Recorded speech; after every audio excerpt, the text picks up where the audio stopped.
জমকালো আয়োজনে বসুন্ধরা স্পোর্টস সিটিতে শুরু হয়েছে পঞ্চম জাতীয় স্কোয়াশ প্রতিযোগিতা। টুর্নামেন্টের উদ্বোধনকালে যুব ও ক্রীড়া উপদেষ্টা আসিফ মাহমুদ সজীব ভুঁইয়া জানান, যেভাবে স্কোয়াশ চলছে তা অব্যাহত রাখতে পারলে খেলাটি দেশের জন্য আরও সুনাম বয়ে আনতে পারবে।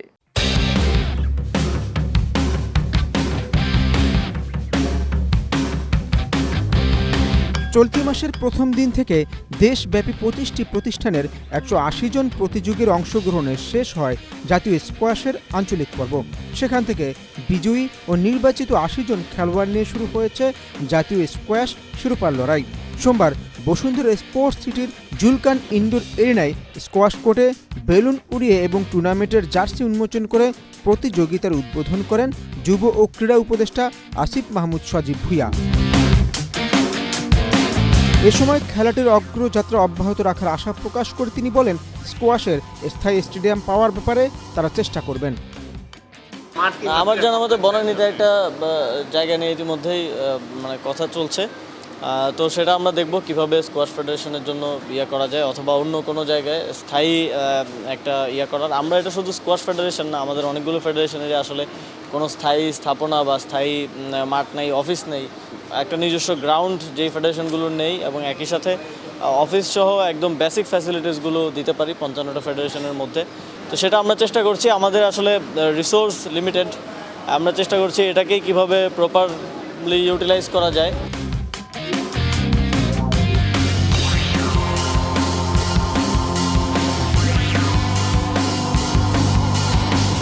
নয়টি গ্রুপে হচ্ছে প্রতিযোগিতা। চূড়ান্ত পর্বের গ্রুপগুলো হলো উন্মুক্ত নারী, উন্মুক্ত পুরুষ, উন্মুক্ত মেম্বার, 11 বছরের কম, 12 থেকে 13 বছর, 14 থেকে 15 বছরের ছেলে ও মেয়েদের পৃথক গ্রুপ।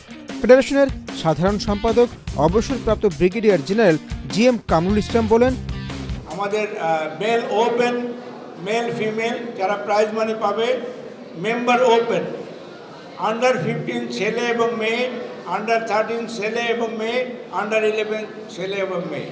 এই 9টা গ্রুপে 80 জন প্লেয়ার চূড়ান্ত রাউন্ডে খেলছে।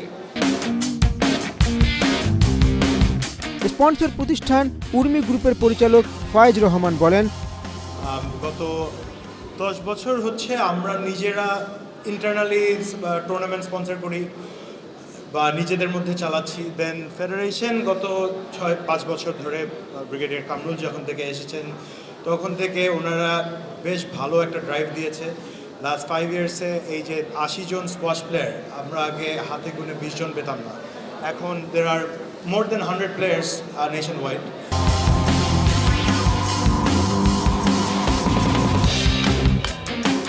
এদিকে বসুন্ধরা স্পোর্টস সিটির পরিচালক অবসরপ্রাপ্ত মেজর মহসিনুল করিম জানান, এরকম একটা স্পোর্টস যেটা প্রায় মৃতপ্রায়, যে খেলাটা একবারেই বিলুপ্ত হয়ে গিয়েছিল, আমরা এখন ফেডারেশনের সাথে যুক্ত হয়েছি।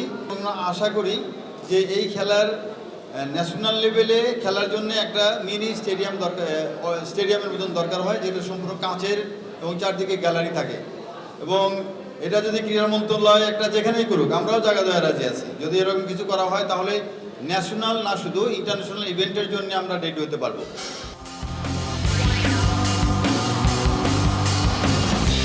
4 দিনের এই প্রতিযোগিতা রাউন্ড রবিন লিগ ভিত্তিতে অনুষ্ঠিত হবে। ফাইনাল শেষে বসুন্ধরা স্পোর্টস সিটিতে পুরস্কার বিতরণী অনুষ্ঠান হবে।